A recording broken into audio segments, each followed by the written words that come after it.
Nous sommes ravis de vous savoir au rendez-vous de l'actualité sur Canal 3 Bénin. Voici le sommaire.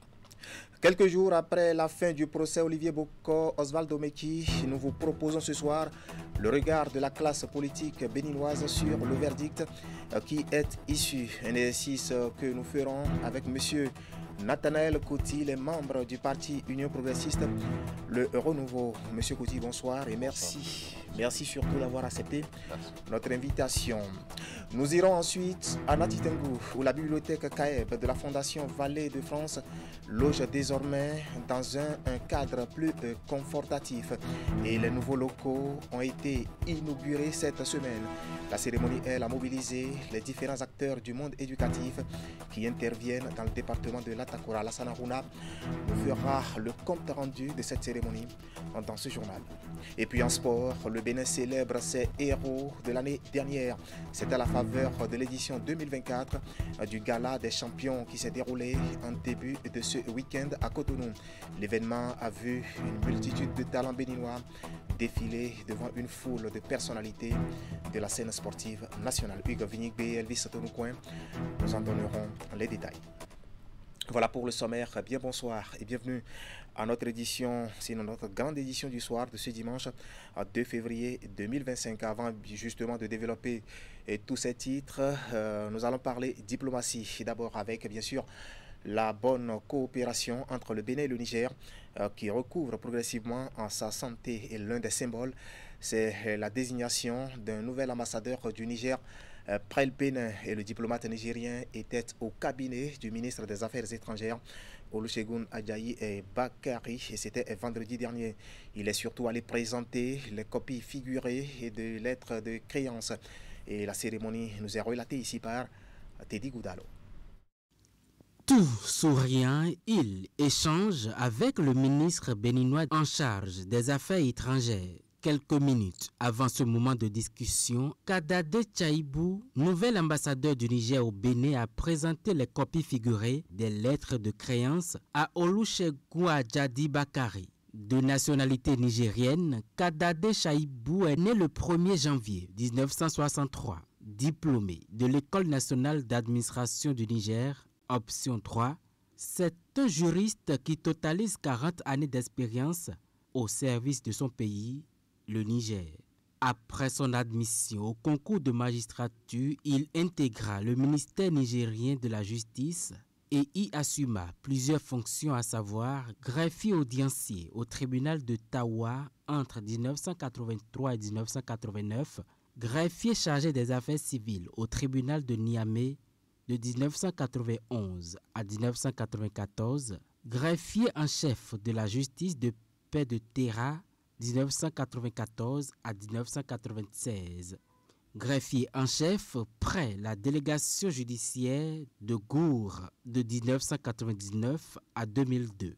Par ailleurs, chef de chambre judiciaire à la Cour suprême de 2007 à 2010 et greffier d'instruction à la Haute Cour de justice de 2010 à 2013. Détaché à la chambre criminelle de la Cour de cassation en 2013, il assure la direction de la dite chambre jusqu'à sa nomination en qualité d'ambassadeur extraordinaire et plénipotentiaire près le Bénin par le général Tiani avec résidence à Cotonou. Il est marié et père de 5 enfants.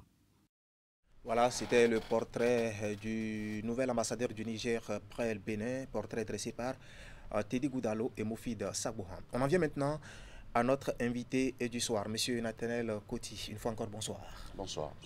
Voilà, je rappelle que vous êtes un acteur politique et membre de l'Union progressiste, le Renouveau, la plus grande formation politique au Bénin. Vous êtes là pour jeter un regard sur l'issue du procès Olivier Boko, Osvaldo Meki, procès dont le verdict, il faut le dire, a été livré et il y a de cela quelques jours avec des peines prononcées à l'encontre des accusés. 20 ans de prison pour les sieurs Olivier Boko, Osvaldo Meki et Roch Nieri. Alors dites-nous, quelle analyse faites-vous de cette sentence? Merci monsieur le journaliste. Avant la sentence, il y a les faits. Oui. Il y a les faits tels que nous les avons suivis pendant le procès.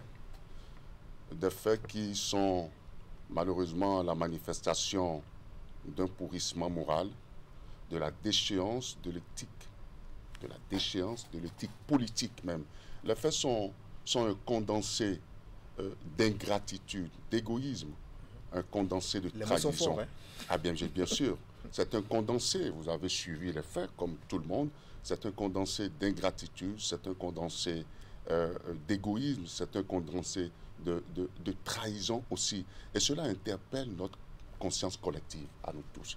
Les faits également ont servi, ont permis la manifestation de la vérité, la victoire de la vérité sur le mensonge. Qu'ils vous souviennent qu'à l'éclatement de cette affaire, dans l'opinion des gens, ont peint en noir le président de la République, comme quoi il a voulu créer des ennuis à son meilleur ami, à son ministre. Mais aujourd'hui, les faits tels que décrits dans le réquisitoire du procureur spécial de la Criette prouvent à suffisance qu'il y a eu effectivement un complot contre l'autorité de l'État.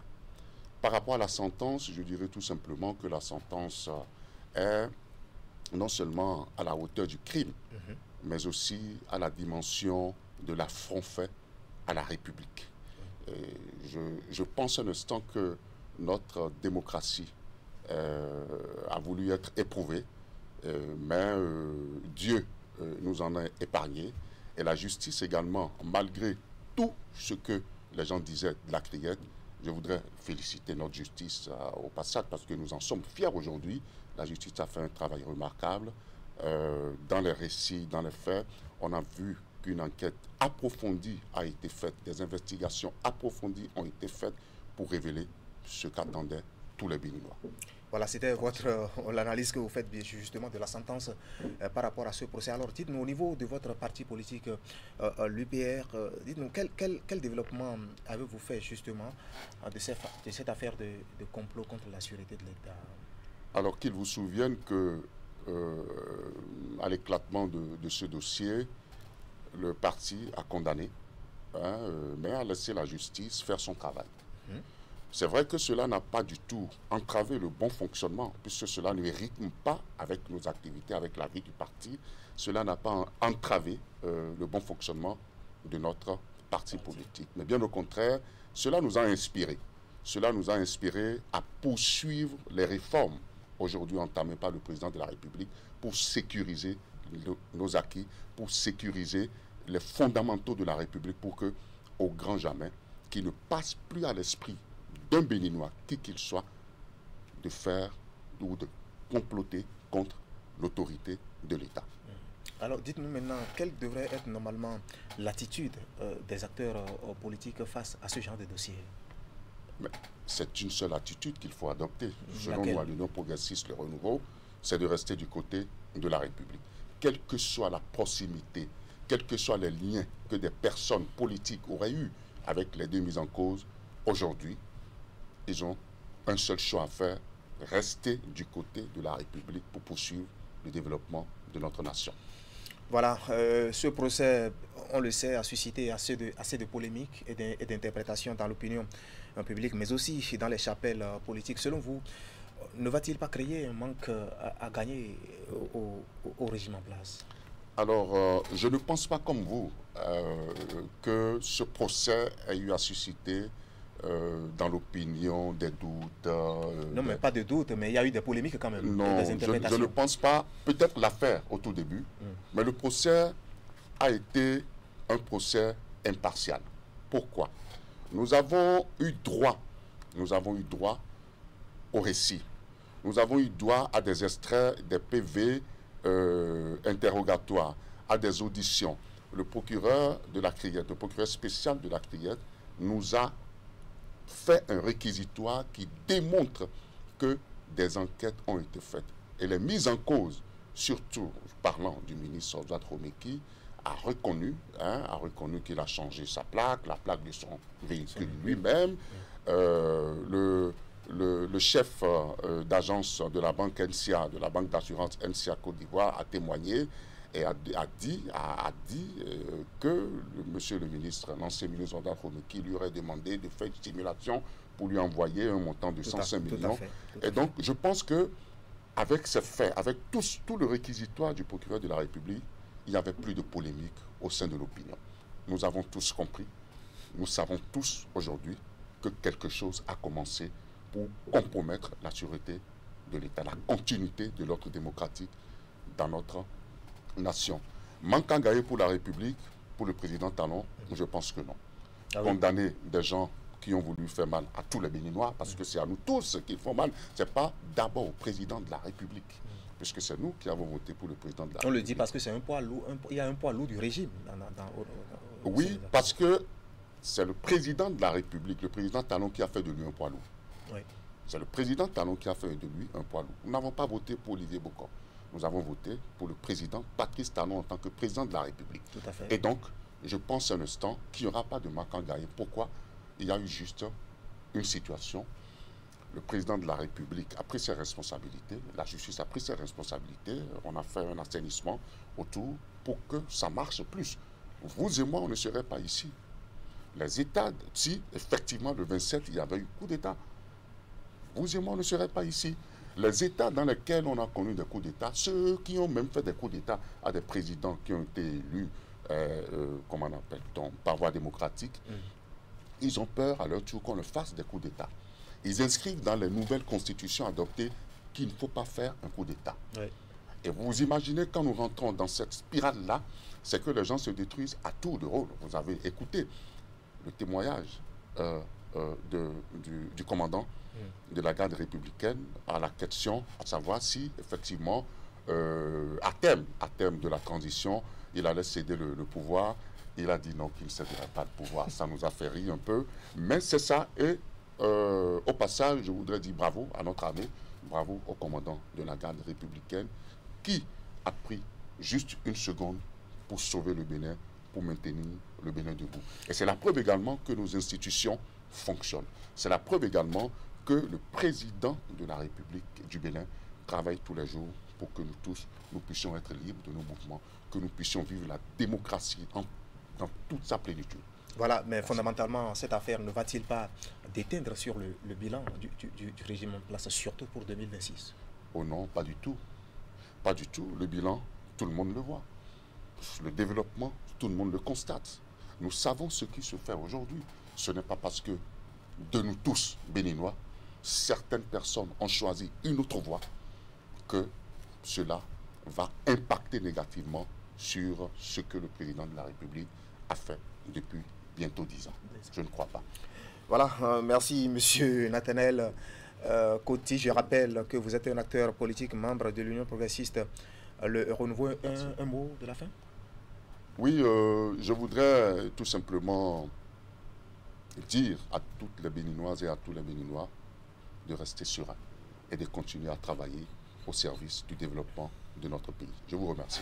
Voilà, merci Monsieur Nathanaël Coty. Je rappelle une fois encore que vous êtes un acteur politique et membre du Parti Union progressiste, le Renouveau. Vous étiez en plateau ici pour analyser l'issue justement du procès Bokor Omeki. Une fois encore, merci. Je vous prie de rester en notre compagnie pour la suite de ce journal. Et la suite de ce journal nous emmène d'abord à Nati Tengou ici.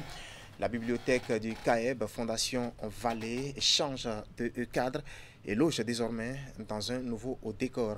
Il s'agit d'un endroit assez confortatif pour, bien sûr, la recherche scientifique et l'innovation technologique. Les lieux ont été inaugurés cette semaine sous les yeux de différents acteurs du monde éducatif officiant dans le département de l'Atakora. Voici les détails avec Alassane Aroula. C'est un bâtiment de type R+2 qui est majestueusement érigé à la bibliothèque du CAEB, Fondation Vallée de Nati Tengou. Construit spécialement pour la documentation et la recherche scientifique dont l'intelligence artificielle sur financement de la Fondation Vallée de France, cet édifice de dernière génération entièrement équipé abrite 2 salles de lecture spécialisées, un laboratoire d'intelligence artificielle et bien d'autres espaces multifonctionnels. Chers écoliers, chers élèves, chers étudiants, ce lieu est le vôtre. C'est ici que vous trouverez les idées qui feront germer vos rêves. C'est ici que vous apprendrez que toute grande réussite commence pas une idée qui jaillit d'un livre et se transforme en action. Je tiens honnêtement et sincèrement à remercier la Fondation Vallée. C'est en 2011 que la bibliothèque du CAEB, Fondation Vallée de Nati Tengou, a vu le jour, permettant depuis lors à des milliers d'usagers d'accéder aux livres divers et variés exposés dans 2 centres de lecture et un espace informatisé de recherche. En érigeant ce joyau architectural dans cette bibliothèque, la Fondation Vallée entend ainsi aller plus loin dans sa mission traditionnelle. Cette bibliothèque est une bibliothèque qui se veut moderne aux normes internationales, mais qui, à l'image de la cérémonie de ce matin, se veut ancrée dans la culture et dans les traditions du Bénin et en particulier de l'Atakora. Cette bibliothèque n'a pas été faite pour promouvoir des pratiques sexuelles qui sont contestées dans notre pays. Elle est là pour permettre à tous nos jeunes frères d'aller au-delà de ce qui est donné à l'école. À travers la construction de cette bibliothèque de type moderne, la Fondation Vallée s'inscrit en droite ligne de la politique gouvernementale pour garantir une éducation inclusive de qualité. Je vous rassure de l'engagement de Madame le Préfet à assurer une surveillance sécuritaire permettant l'exploitation du centre. Véritable sanctuaire et incubateur du savoir et de l'innovation technologique, cette bibliothèque de dernière génération permettra à coup sûr de faire renaître le goût de la lecture et de la recherche scientifique au sein de cette couche juvénile. Voilà, confort et plaisir donc pour tous les usagers. Nous sommes au nord du Bénin et nous allons y rester pour évoquer maintenant la campagne 2024-2025 de commercialisation des noix à brut de cajou. Elle a été officiellement lancée en milieu de semaine à Bassila et c'est à la faveur d'une cérémonie organisée par le ministère de l'Industrie et du Commerce. Et pour la réussite de cette campagne, producteurs, commerçants et transformateurs ont eu droit à une phase de démonstration des différentes étapes, modalités et conditions retenues par l'interprofession de la filière cajou. Précision, Abdou Sabid Rissou. C'est l'une des étapes cruciales de cette cérémonie de lancement officiel de la campagne de commercialisation des noix brutes de cajou au titre de l'année 2024-2025. Elle consiste à exposer aux commerçants, partenaires de la filière anacarde, producteurs et transformateurs, les différentes phases, conditions et modalités requises pour une campagne réussie. Au niveau des coopératives villageoises des producteurs d'anacarde, la noix de cajou sera vendue par les producteurs des CVPA contre un paiement au comptant. Les transformateurs, suivant leur plan de zonage, vont retirer leur bordereau d'enlèvement au niveau des coopératives communales des producteurs d'anacarde. Prix d'achat aux producteurs, 375 francs, dont 5 francs pour les fonctions critiques. Je voudrais appeler l'attention de l'interprofession de la filière anacarde sur la nécessité de faire fonctionner les balances qui seront utilisées dans le cadre de cette campagne. Cette campagne intervient dans un contexte où le gouvernement et son chef Patrice Talon ont procédé à la réorganisation de la filière anacarde. La restructuration de la filière anacarde avec la redynamisation de l'interprofession marque une avancée significative. Cette initiative vise à renforcer les liens entre tous les acteurs. Je voudrais exprimer au nom des acteurs agricoles de la Chambre nationale d'agriculture, au chef de l'État, le président Patrice Talon, pour sa clairvoyance et sa confiance qu'il a placée en notre institution en nous confiant la grande mission de la restructuration de la filière anacarde. À travers cette cérémonie, les différentes composantes de l'interprofession et autres acteurs de la filière anacarde sont désormais fixés sur le déroulement de cette campagne actée ce 30 janvier 2025. C'est bon, j'ai pris mon argent.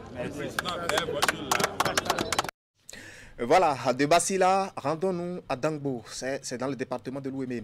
Un mois après le Nouvel An, eh bien, les membres du conseil communal ont présenté hier samedi les vœux les meilleurs à leurs administrés, une occasion pour eux de rappeler aux populations les réalisations de l'année précédente. Suivez ici le compte rendu de Salifou Hidayat. Réunis dans cette salle, les membres du conseil communal de Dangbo sacrifient à la tradition, celle de la présentation des vœux du nouvel an à leurs administrés. Le maire remercie la population pour sa collaboration tout au long de l'année 2024. De nombreuses réalisations ont été entreprises grâce au dévouement des autorités communales. Des réalisations qui ont été faites, fruit de nos efforts collectifs. En 2024, les fruits ont tenu la promesse des fleurs, car les ressources propres ont été mobilisées à plus de 106,07%. C'est à l'actif de tous les acteurs que vous êtes sous la direction du secrétaire exécutif. Je voudrais que nous reprenions de l'énergie pour qu'en cette année 2025, nous puissions vivre des moments heureux autour des questions du développement de la commune de Dangbo. Invité de marque de cette cérémonie, le maire d'Adjongou n'a pas manqué d'adresser quelques mots au personnel de la mairie. Chers responsables, je vous souhaite aussi d'être à l'écoute de votre chef. Parce que c'est l'humilité qui fait la gloire. Si on peut se rabaisser un peu, le problème, il n'y a plus de problème. Reconnaissant les actions menées par les autorités communales, les PTF les encouragent. Les PTF voudraient saisir cette occasion pour saluer l'engagement et les avancées du Conseil communal sur les préoccupations relatives à l'éducation des enfants, l'adaptation au changement climatique, la gestion intégrée des ressources en eau et la sauvegarde de la biodiversité, et surtout leur intégration dans plusieurs documents stratégiques de la commune. Pour plus de résultats probants en 2025, le secrétaire exécutif exhorte ses collaborateurs à plus de détermination, sans oublier la franche participation des populations dans l'exercice de leurs fonctions. Voilà, on était à Dangbo. Et sur tout un autre plan, la communauté internationale a célébré le 28 janvier dernier la journée de la protection des données personnelles. Les réflexions sont articulées autour du thème « Prendre le contrôle de vos données ». Une invite à favoriser la culture de confidentialité, de sécurisation des données qui s'étendent justement de la direction aux employés de première ligne. Et dans ce cadre justement, Maître Luciano Mponou a été reçu sur l'émission Grand Format de ce dimanche 2 février 2025. Le président de l'autorité de protection des données personnelles du Bénin a expliqué l'importance de la protection de ces données personnelles. Suivez ici un extrait de ses propos. Il est extrêmement important de protéger les données personnelles dans la mesure où l'usurpation donc de données peut entraîner des conséquences graves sur la vie d'une personne. Par exemple, si vous êtes sur les réseaux sociaux, que vous publiez vos photos comme on peut des fois le constater de façon intempestive et sans prendre certaines mesures, on peut prendre vos photos et vous attribuer peut-être des propos qui ne sont forcément pas de vous. Pour donner par exemple cet exemple. D'où l'intérêt de protéger les données personnelles pour s'éviter des ennuis qui peuvent des fois être très graves. Alors, si le risque est si élevé, comment doit-on protéger ces données personnelles? Alors, les données, il s'agit justement d'abord de comprendre pourquoi il faut les protéger. C'est ce que je disais un peu plus tôt. Nous, autorité de protection des données à caractère personnel, c'est notre mandat, c'est notre mission, c'est d'abord de sensibiliser. Sensibiliser sur les dangers auxquels on s'expose en ne protégeant pas les données personnelles. La sensibilisation passe également par la vulgarisation de l'intérêt de protéger ces données par des mesures qui sont prises par la loi et qui sont mises en application par l'autorité que je préside. Par exemple, avant de pouvoir traiter des données personnelles, quand on a une activité qui nous oblige à collecter des données personnelles, il y a un certain nombre de mécanismes, un certain nombre de textes, de mesures que les entreprises doivent prendre auprès de l'autorité de protection des données personnelles, APDP, pour pouvoir se conformer au régime de protection des données personnelles. Par exemple, il s'agit, quand on collecte et qu'on traite des données, de faire une demande de mise en conformité donc de l'entreprise qui collecte des données auprès de l'APDP. C'est de cette façon que nous protégeons les données de nos concitoyens, parce qu'en donnant une autorisation pour collecter les données, on regarde la finalité des données, par exemple. Est-ce que les données que je collecte dans le cadre de mon activité doivent, par exemple, s'arrêter quand l'activité s'arrête, quand le contrat s'arrête entre la personne dont les données sont collectées et la structure qui collecte les données? Je serai un peu plus précis. Quand, par exemple, vous avez un lien contractuel avec une entreprise et que le contrat de travail s'arrête, est-ce pour autant une raison pour l'entreprise de continuer à garder les données personnelles donc, du salarié ou du prestataire qui n'a plus de lien contractuel avec l'entreprise? Normalement, non. Voilà, c'était Maître Luciano Mponou, président de l'autorité de protection des données personnelles. En sport, les matchs des play-offs du groupe 2 mondial de la Coupe Davis se déroulent depuis ce matin à Cotonou. Et dans ce cadre, justement, 2 matchs de simple ont été joués hier samedi sur le court de tennis de l'hôtel Sofitel à Cotonou entre le Bénin et la Lettonie. Au terme de cette première journée de compétition, eh bien, les 2 pays sont à égalité avec à la clé une victoire partout. Retour ici sur la prestation des 2 tennismen béninois dans ce reportage signé Candide Moueto. Face à Robert Stronbach, le 407e mondial, assez percutant au service, celui-là qui ne figure même pas dans la liste des classés au circuit ATP a eu à résister durant plus de 3 heures de jeu avant de finalement céder. Ceci après un duel assez relevé, le premier de ses qualifications du groupe 2 mondial de la prestigieuse Coupe Davis. Avec l'accompagnement du 12e homme massivement mobilisé, il débute bien l'explication avec de nombreux jeux remportés.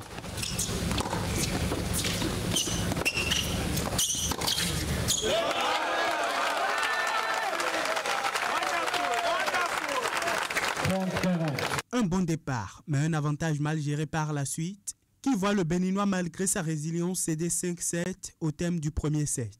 Au deuxième set, il apprend de son erreur de départ et revient en toute sérénité, ce qui va lui permettre de s'offrir la deuxième manche 6-4. Tout va basculer au troisième et dernier set, où le Letton profite de sa principale arme pour s'offrir le maximum de jeu 5-0, avec un réveil tardif d'Alexis Clegou qui va réduire l'écart à 5 jeux à 3, avant de courber les chines 6-3. Il s'incline ainsi au bout d'un score de 2-7 à 1 au terme de la rencontre. C'est un bon joueur qui est en pleine forme, qui joue. Je pense qu'il a une densité physique, un volume plus important. Il est dans la montée de sa forme, quoi. Je pense que le physique a fait la différence, le volume d'entraînement, ça se sentait, quoi. Donc début du troisième set, ça a été un peu difficile. Bon, c'est pas facile, c'est une défaite. Mais c'était un bon match. I'm proud of myself. I could beat the heat. It was very hot, humid. I was sweating a lot and the conditions were tough. My opponent was a fighter. La deuxième rencontre de cette première journée de compétition a vu son coéquipier Patrice Agbopanzo s'offrir une importante victoire pour l'écurie béninoise.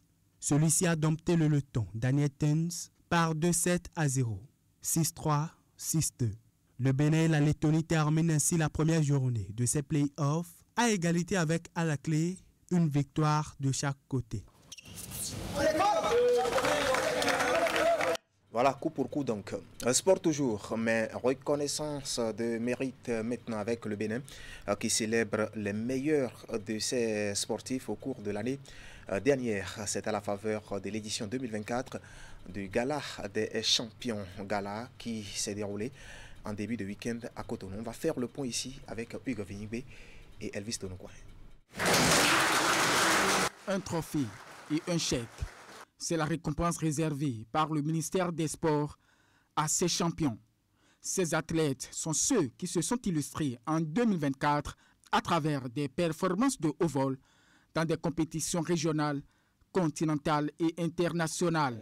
Le wushu, le MMA, le tennis, la natation, le karaté, le tchoukball, le maracana et j'en oublie. Des plus populaires au moins connus, plusieurs disciplines sportives sont honorées lors de cette soirée. Cette distinction, ça me rappelle, ça me rassure en fait en quelque sorte et ça m'honore. C'est un vrai privilège d'être là en début de carrière, ce n'est qu'un début. Et je tiens à remercier le ministère des Sports qui met vraiment la lumière sur le MMA au Bénin. Et on espère revenir en force. Et mille merci à nos coachs qui croient en nous. Pour nous, c'est un peu une consécration, c'est une reconnaissance de l'État qui dit on vous observe, on voit le travail que vous faites. Continuez, c'est surtout pour nous un encouragement à aller encore plus loin et encore plus fort. Et cela donne un boum au cœur et cela donne d'ailleurs envie de continuer et de faire davantage, quitte à ce qu'on, n'est-ce pas, puisse honorer ce pays au-delà de nos frontières. Grâce à ces champions, le Bénin totalise au titre de la saison 2024 4 trophées, 90 médailles d'or, 110 médailles d'argent et 114 médailles de bronze. Chers amis, ensemble, nous avons obtenu d'importantes médailles dans plusieurs disciplines, ce qui témoigne certainement de la vitalité de nos fédérations sportives. Nos programmes de détection et de formation des jeunes talents ont été renforcés, ouvrant ainsi la voie à un avenir encore plus prometteur. Co-animé par l'ex-international béninois Michael Pouté, la cérémonie s'est achevée par un cocktail. Voilà, ici va l'actualité ce soir sur Canal 3 Bénin. Toute l'équipe technique et celle de la rédaction qui m'accompagne vous remercie de nous avoir suivis. Bonne fin de week-end à toutes et à tous et surtout bonne soirée en compagnie de nos programmes.